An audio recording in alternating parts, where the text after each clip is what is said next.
संयम रखे देवराज इंद्र, अपने क्रोध पर नियंत्रण रखें। कटु सत्य तो यह है कि आपके इस क्रोध के कारण न ही मुझे हानि पहुंचती है, न ही देवगुरु बृहस्पति को। नारायण नारायण। आपके इस क्रोध के कारण केवल आपको ही हानि पहुंचती है। आपका विवेक नष्ट हो रहा है। देवराज इंद्र, कृपया संयम और धैर्य के साथ माता शक्ति पर विश्वास रखें। नहीं देवर्षि, नहीं। देवराज इंद्र का धैर्य और संयम दोनों समाप्त हो गए हैं। अब मुझे किसी भी शक्ति पर कोई भरोसा नहीं। देवराज। नहीं अग्निदेव, निर्णय हो गया है। स्वर्ग की गरिमा एवं मर्यादा की सुरक्षा के लिए देवगण किसी भी शक्ति पर विश्वास न कर स्वयं युद्ध करेंगे। देवराज। निर्णय हो गया है गुरुदेव, निर्णय हो गया। अब इस निर्णय में किसी भी परिवर्तन की कोई संभावना नहीं है। उठो देवगण, उठो। स्वर्ग की सुरक्षा के लिए उस दुष्ट दुर्गमासुर को इस ओर आंख उठाने का दंड दो। देवराज इंद्र, हम आपके शुभचिंतक हैं, किंतु आज आपका व्यवहार और दुस्साहस देखकर आश्चर्यचकित भी हैं। आपको सूचना देने का हमारा कर्तव्य है। आप सभी के पास अदृश्य होने के अतिरिक्त शेष कोई शक्ति बची नहीं है। देवगुरु, आप हमारे शुभचिंतक हैं, यह सुनकर सुख प्राप्त हुआ, बहुत सुख प्राप्त हुआ। लेकिन एक बात देवगुरु, शक्ति होती नहीं है, शक्ति अर्जित की जाती है। विनाश काले विपरीत बुद्धि। नारायण नारायण। देवराज, हम आपके निर्णय और साहस की प्रशंसा करते हैं। हम तो अब तक यही समझ रहे थे कि समस्त देवता अपने कर्तव्य पथ से विमुख होकर मात्र रास रंग में ही व्यस्त रहते हैं, परंतु आज हमें इस बात का एहसास हो रहा है कि देवताओं को भी अपने स्वर्ग की मर्यादा के प्रति चिंता है। देवर्षि। नारायण नारायण। देवर्षि, आप हमारी प्रशंसा कर रहे हैं अथवा परिहास कर रहे हैं? मैं आपकी प्रशंसा भी कर रहा हूं और स्थिति के प्रति मैं आपको सचेत भी कर रहा हूं। नारायण नारायण। देवराज इंद्र, जब आपने इस स्वर्ग की मर्यादा के प्रति युद्ध का निर्णय ले ही लिया है, तो यह निर्णय सराहनीय है, स्वागत है इस निर्णय का। परंतु शत्रु की शक्ति को आंक कर और स्वयं की शक्ति को माप कर यदि यह निर्णय लिया जाए तो अधिक उचित होगा। देवर्षि, शत्रु के बलाबल का आकलन तो अब युद्ध भूमि में ही होगा। चलिए देवऋषि, अब देवराज इंद्र को हमारी आवश्यकता नहीं। नहीं, मैंने ऐसा नहीं कहा है। आपके कहने की आवश्यकता भी नहीं है देवराज इंद्र। यदि आप बिना परामर्श निर्णय लेने के लिए स्वतंत्र हैं, तो हम भी निर्णय ले सकते हैं। चलें देवऋषि नारद, पृथ्वीलोक चलकर धर्म से भटके हुए मनुष्यों को भक्ति और ज्ञान का संदेश दें। नारायण नारायण। और हां देवराज इंद्र, एक बात का सदा स्मरण रखें कि हम आपके शुभ चिंतक ही हैं। यदि वरदानी दैत्य शक्ति के समक्ष आप और देवगण पराजित होने लगे, तो कृपा कर अदृश्य होकर अपने प्राणों की रक्षा करें। शिव शिव शिव शिव शिव शिव शिव। न करे भोलेनाथ कि आपके जीवन में ऐसा क्षण आए, और आ भी जाए तो तुरंत अदृश्य हो जाएं और माता शक्ति का आह्वान करें। वे आपकी अवश्य सहायता करेंगी। नारायण नारायण।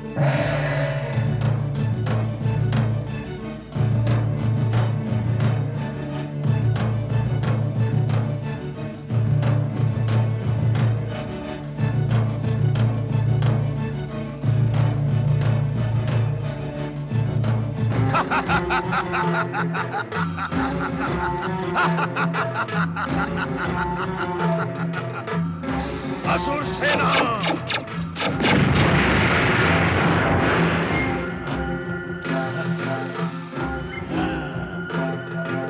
महापराक्रमी दैत्यो, मैंने अपने संकेत मात्र से तुम्हें जन्म दिया है। आगे बढ़ो और स्वर्ग पर आक्रमण कर अपने अधिकार में ले लो। अब तुम्हारा विश्राम स्वर्ग में होगा। दुर्गमासुर की जय!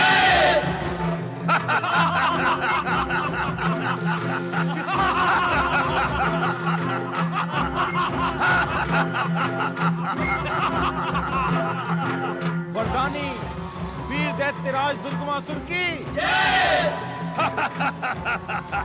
दैत्य शत्रु देवताओं, दैत्यराज दुर्गमासुर के लिए स्वर्ग छोड़ दो, छोड़ दो। दैत्यराज महाविकराल है, देवताओं का काल है।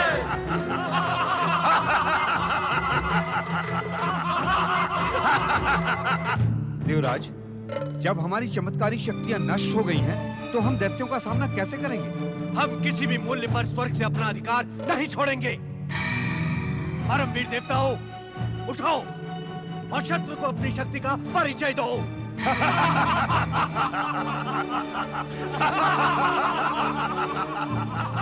दैत्यराज दुर्गमासुर की महाबली दुर्गमासुर की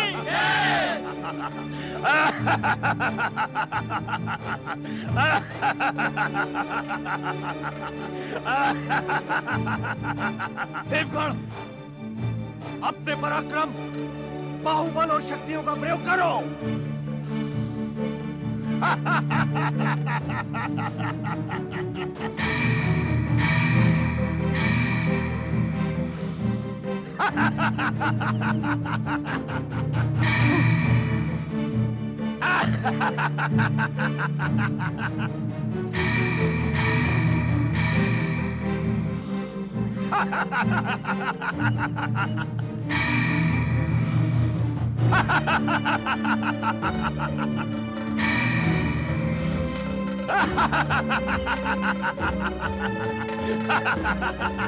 अग्निदेव, आपके मुख से निकलने वाली भीषण ज्वालाओं को क्या हो गया? पवन देव, वरुण देव, आपकी शक्तियों को क्या हो गया है? इनसे कुछ नहीं होगा।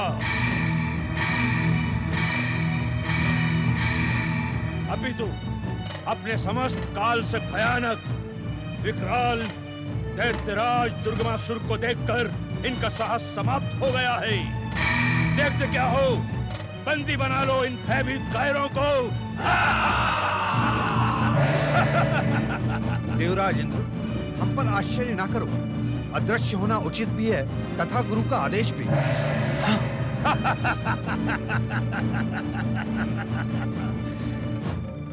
तो ये निर्बल प्राणी देवताओं का राजा इंद्र है।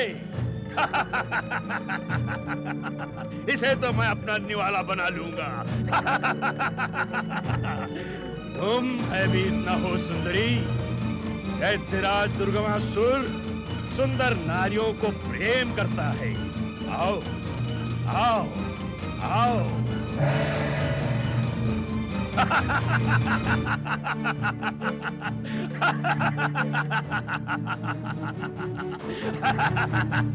निर्बल, शक्तिहीन और कायर देवता हमारी शक्ति के सामने से भयभीत होकर भाग गए। अब स्वर्ग पर हमारा अधिकार है, दैत्यों का। त्रिलोकपति दैत्यराज दुर्गमासुर की जय! परम दयालु भगवान दुर्गमासुर की जय! भौतिक आनंद के देवता दुर्गमासुर की जय! नारायण नारायण। देवगुरु, ये पृथ्वीलोक का प्रख्यात सिद्धाश्रम है, जहां कभी आठों प्रहर यज्ञाग्नि प्रज्वलित हुआ करती थी। परंतु आज यहां दुर्गमासुर की विनाश लीलाओं को देखकर सदैव प्रसन्न चित्त रहने वाले नारद का हृदय दुखी हो रहा है। देवगुरु, तो फिर आइए देवर्षि, धर्म संस्थापन का कार्य यहीं से प्रारंभ करें। यहीं से? हाँ नारद। भौतिक आनंद के देवता दुर्गमासुर की जय! ऋषियों, आप सब तो पृथ्वी के स्वाभिमान के सदा से केंद्र स्थल रहे हैं। क्या आज आप अपना धर्म भी भूल गए? धर्म? अब तो मदिरा पीना और आनंद लेना ही हमारा धर्म है। आपने कभी मदिरा पी है? पी के देखो। अब यहाँ सुंदरियां आएंगी, मदिरा देंगी, पियोगे क्या? पियोगे तो तुम्हारा धर्म का भ्रम भी दूर हो जाएगा।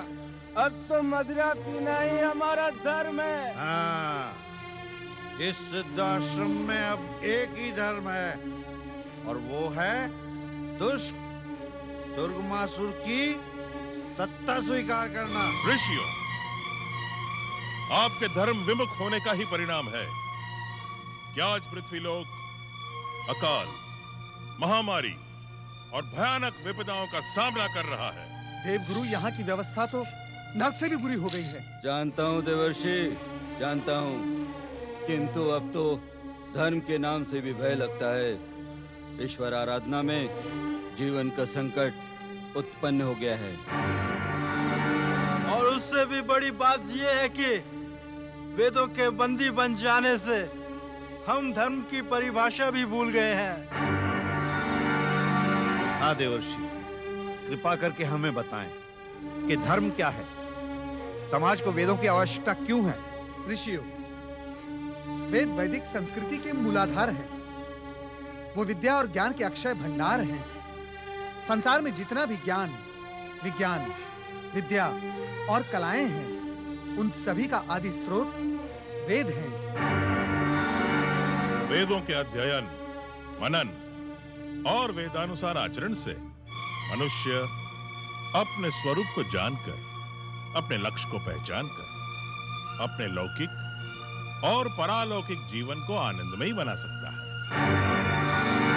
सृष्टि की उत्पत्ति पर जब मानव इस संसार में आया, तब यह विश्व उसके लिए एक पहेली था।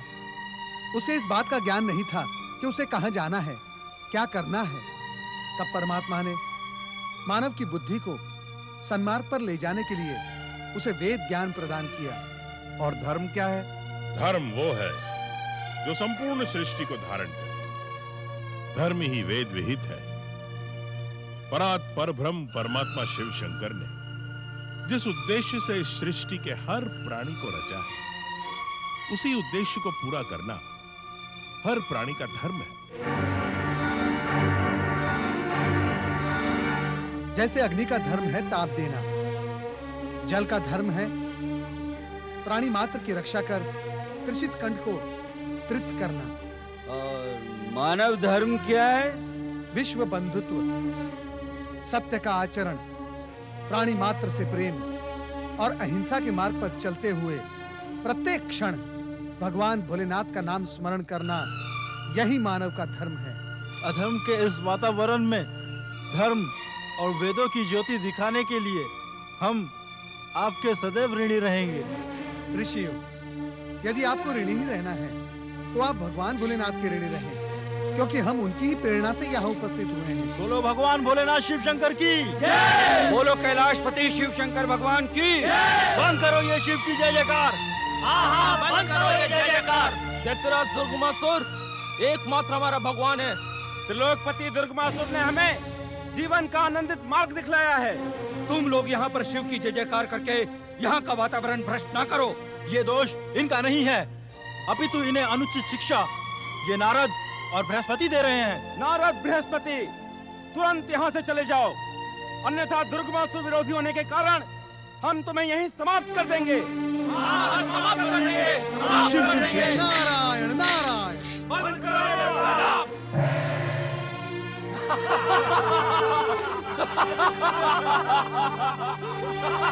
नारायण नारायण। देवराज इंद्र, देवगण, देख लिया आपने धर्म से विमुख होने का परिणाम। अब इनमें से एक भी यज्ञ नहीं करेगा और इनके यज्ञ ना करने के कारण आप सभी शक्तिहीन होते जाएंगे। देवर्षि, अधर्म की इस विनाश लीला को रोकने का कोई उपाय बताएं देवर्षि, कोई उपाय बताएं। नारायण नारायण। देवराज, गुरु तो संकट मोचक होता ही है। यदि कोई शिष्य अपने गुरु के ज्ञान को चुनौती देता है तो वो शिष्य ठीक आपकी भांति अहंकार के चक्रव्यूह में उलझता जाता है। जाएं देवराज जाएं, देवगुरु बृहस्पति के चरणों में जाएं। हो सकता है वे आपको इस चक्रव्यूह से बाहर निकलने का कोई मार्ग बताएं। देवगुरु क्षमा, देवगुरु क्षमा। अपने इस तुच्छ सेवक को क्षमा कर उसे धर्म का मार्ग दिखलाएं।